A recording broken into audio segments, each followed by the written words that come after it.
E aí pessoal, beleza? Bem-vindos outra vez ao canal Coleção Paralela. Eu sou o Rodrigo e vamos nós com mais um dos nossos videozinhos de segunda-feira. A nossa segunda-feira do Faroeste, que finalmente começa a caminhar para o seu final. Os materiais que eu tenho começam a ficar um pouco escassos, já está na hora de trocar o tema também. Devemos ter ainda nessa pequena série talvez mais uns 3 ou 4 vídeos ainda abordando o tema Faroeste, e depois vou lançar aí um novo tema. Confesso que ainda não decidi bem qual é, embora tenha uma ideia.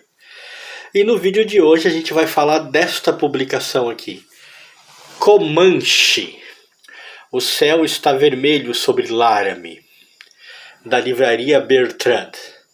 É uma edição que eu adquiri há muito tempo atrás num sebo em Santa Catarina e pela qual eu tenho um certo carinho por várias questões, né? É aquela história, papo de colecionador, né? Resenha de colecionador. Eu tenho um certo carinho dela por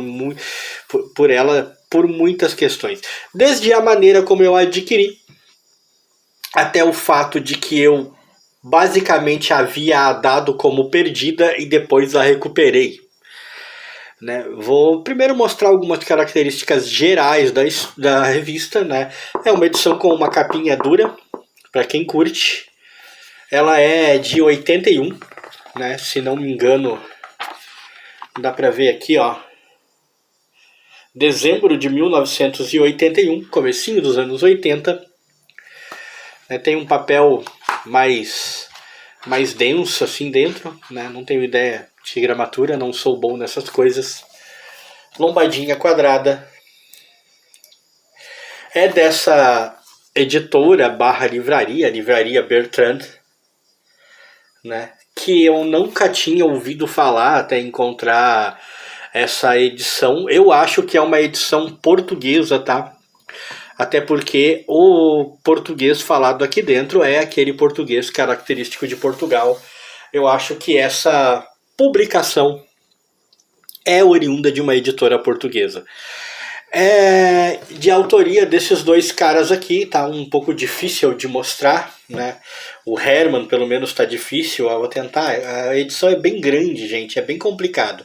Mas é do Herman, autor dos desenhos, tem uma breve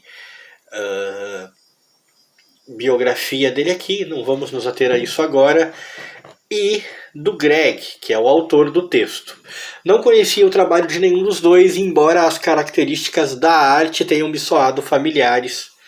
Devo ter visto por aí. Eu acho essa capa de muito bom gosto, eu acho essa capa muito linda. É excelente essa capa. A história contida aqui dentro também é muito boa. E na verdade eu acho que os personagens contidos aqui dentro,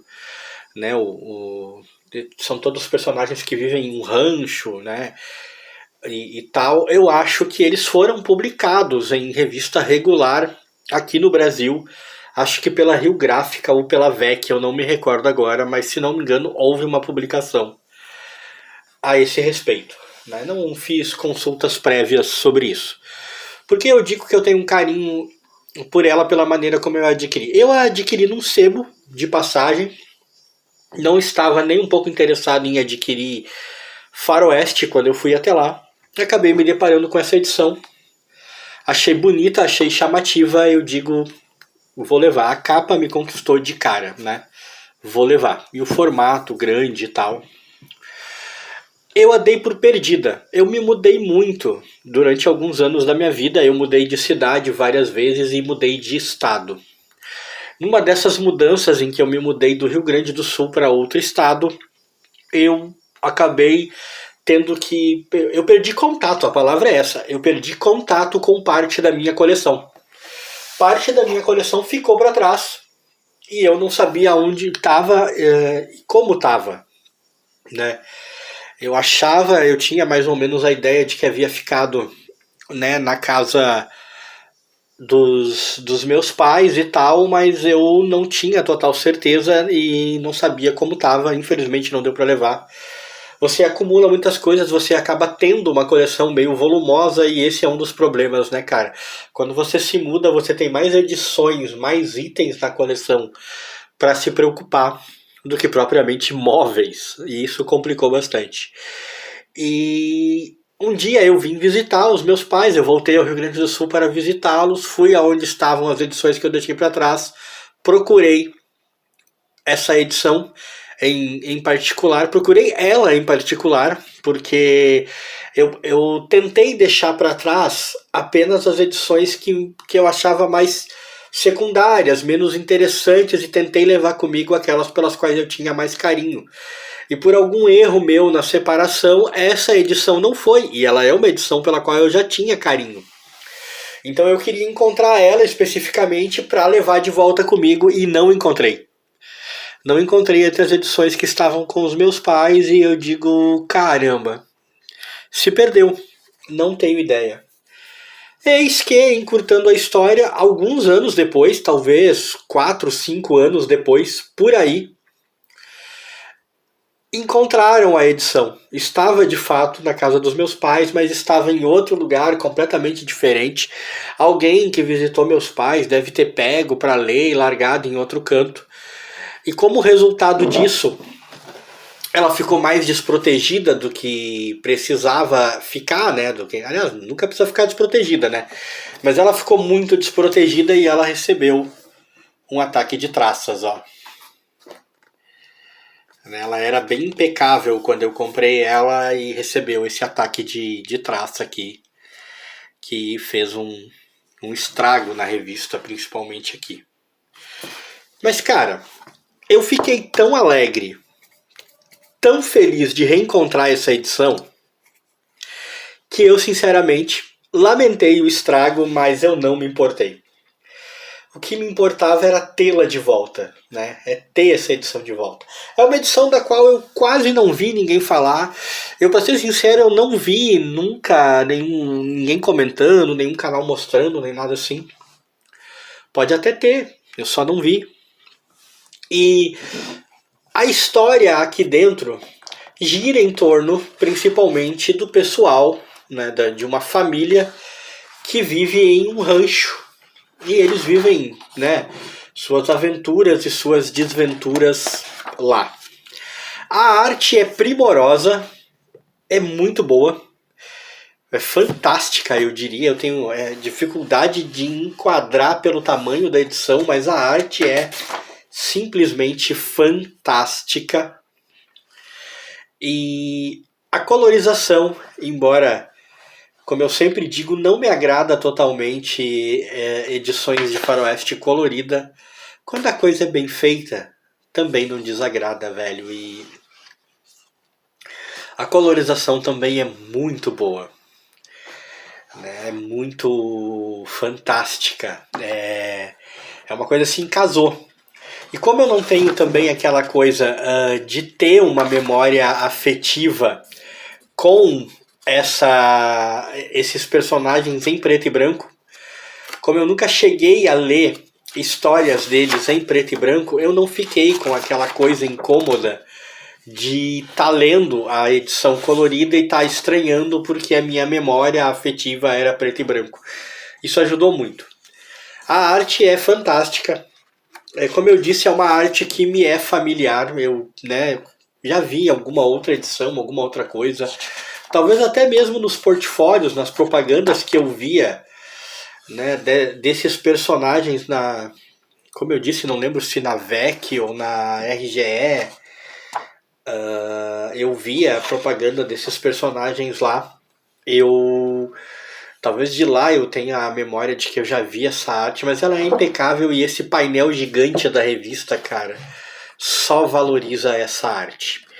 E quanto ao texto, o texto é muito bom. É um faroeste, sem tirar nem pôr, com uma certa carga de dramaticidade que não derruba a história.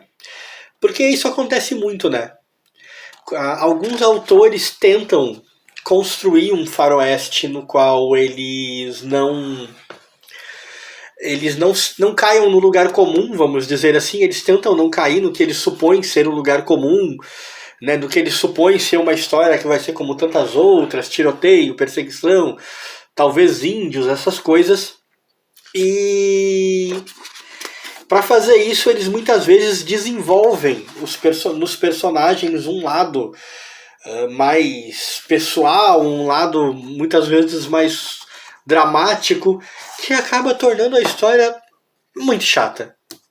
Acaba se perdendo. A ideia de fazer um faroeste diferente acaba fazendo um faroeste ruim. Não é o caso aqui, né? Essa história é realmente muito bem escrita. A dramaticidade está aqui, está presente. A carga de violência, de acontecimentos terríveis, de ação, está igualmente presente. Existem personagens muito fortes aqui na história que não podem ser ignorados. Inclusive, personagens do próprio rancho, do próprio núcleo principal, que é o pessoal do rancho, né? Que não podem, não dá para ignorar o quanto são bons personagens, o quanto são atraentes, o quanto mexem com a gente. Você se prende à história. É mais um daqueles faroestes que daria um filme, sim. Não acho que seja assim tão fantástico, não me entendam mal, eu não estou dizendo que é uma história incrivelmente fantástica, né? Nossa, uma obra-prima do faroeste. Não é isso que eu tô falando. Mas é uma história excelente. Ela vai te prender. Se você for fã de faroeste, Sol Vermelho sobre Laramie vai te prender. Você vai amar a história, porque você vai se deparar com painéis lindos como este, com uma arte graficamente maravilhosa, com uma colorização muito boa e com um enredo que consegue te atrair. Eu, na verdade, de certa maneira, eu fiquei até um pouco receoso, sou receoso até hoje, de encontrar, sabe, as edições que eu suponho, como eu disse, eu suponho que isso foi publicado de maneira regular, como revista regular, numa dessas editoras, ou na VEC ou na Rio Gráfica, e às vezes eu tenho até medo de encontrar essas edições e ler, né? Porque a história regular, é claro, vai desenvolver, os mesmos personagens vão viver muitas aventuras diferentes, e o núcleo, né? O núcleo não, o nível das histórias vai subir e vai descer, né? Como é normal quando acontecem histórias seriadas, né? Vão ter histórias muito boas e vão ter histórias que vão ser ruins, cuja qualidade vai cair e o seu interesse vai ficar menor. Não há como evitar em histórias seriadas. E, de certa maneira, eu penso que isso vai tirar a magia que ler essa edição em especial me trouxe. Como eu disse, é uma edição portuguesa, provavelmente, né, porque o português aqui dentro é o português de Portugal. E isso é uma das coisas que tira um pouco do brilho da leitura. O português de Portugal, ele tem, né, vocês sabem bem, ele tem expressões e idiosincrasias que às vezes se tornam cansativas para nós brasileiros para ler, né? Nós não usamos aquelas expressões, nós estranhamos bastante, mas a história é tão boa. A exemplo de outra revista que já apareceu aqui na nossa série, né, de outra edição que já apareceu aqui nessa série, que também era o português de Portugal, né? Foi Cães da Pradaria. Cães da Pradaria também tinha o português de Portugal nela. É uma revista tão boa, é uma edição tão boa que você acaba passando por cima disso. Tamanha a delícia da leitura. Inclusive, eu decidi fazer esse vídeo. Eu hoje não iria gravar. Eu não pretendia gravar vídeo, eu decidi fazer esse vídeo meio que de supetão, assim. Decidi que era o momento de gravar. Eu tô, né, querendo concluir essa série. É um vídeo que vai demorar a sair. Eu estou gravando em julho. Esse vídeo deve sair só em agosto, eu acho, cara, agosto ou setembro. Daqui pra lá, todos os vídeos já estão gravados dessa série. Então vai demorar um pouco pra sair. Mas eu me deu vontade de gravar, porque faz um tempinho que eu não gravava, justamente porque eu tô com o cronograma do canal bem cheio, tá bem completinho já, tô dando um tempo, tô me dedicando a ler um pouco, né, até aproveitar para separar novos materiais. Mas eu quis gravar, eu olhei ela ali e eu pensei, meu, ela tem que aparecer no canal e é o momento, quero falar sobre ela. Né? Como eu decidi assim, de supetão, eu não dei uma olhada, mas eu pretendo dar. Me despertou a curiosidade de novo. Eu vou dar uma olhada na internet, aí no Guia dos Quadrinhos. Eu vou procurar saber sobre a questão dela ter sido publicada como revista regular aqui no Brasil, né? Porque, se não me engano, foi sim. Né? Se não me engano, os personagens eram personagens do Rancho 666, uma coisa assim. Né? Posso estar enganado, posso estar confundindo, mas independente de se eu me enganei ou não quanto a este fato, eu não me enganei e não estou enganando vocês quando eu digo que essa obra de Herman e Greg Comanche, mesmo nessa edição com o português lusitano, é uma edição maravilhosa, um faroeste que dá show. Tanto a qualidade gráfica, né, da arte, quanto ao texto muito bem escrito e que vale muito a pena ler. E desse vídeo, se você gostou, deixa like.